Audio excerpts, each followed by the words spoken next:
Las sanciones antirrusas de Estados Unidos y la Unión Europea violan el derecho internacional y en particular las reglas de la Organización Mundial del Comercio. Así lo declaró el canciller ruso Sergei Lavrov en su entrevista a un periódico nacional.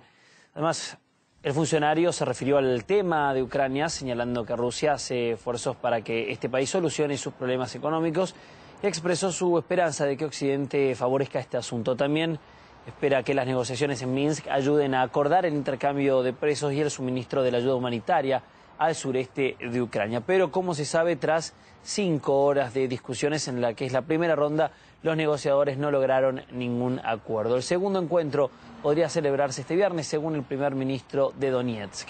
Nuestro corresponsal Boris Kundesov cuenta más. Las delegaciones de Kiev, los representantes de las repúblicas populares de Donetsk y Lugansk han finalizado sus negociaciones en Minsk en presencia de los representantes de Rusia y de la OSCE.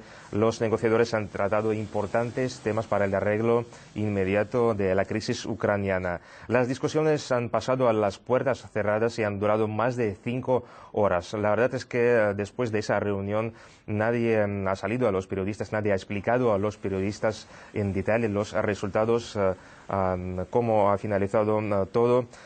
Sin embargo, ya antes del encuentro se conocía que las partes iban a tocar el tema del intercambio de los prisioneros, lo más probable en el formato del intercambio de todos a cambio de todos. También figuraba la información de que los representantes de las repúblicas populares de Donetsk y Lugansk iban a suscitar el asunto de la concesión del estatus especial a la región afectada de Donbass y también el asunto del levantamiento del bloqueo económico impuesto por el gobierno de Petro Poroshenko sobre Donbass.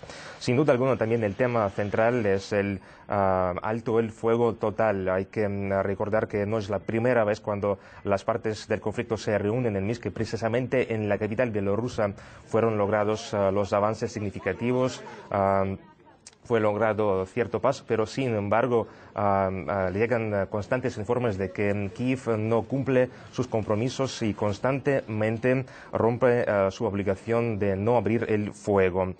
De todas formas, muchos consideran muy importante esa plataforma de las negociaciones en Minsk y creen que este diálogo de paz puede ser serio impulso para el final de la guerra. En la Cancillería rusa han comentado que ese formato de negociaciones sería una buena oportunidad de realmente poner fin a la guerra en el este de Ucrania.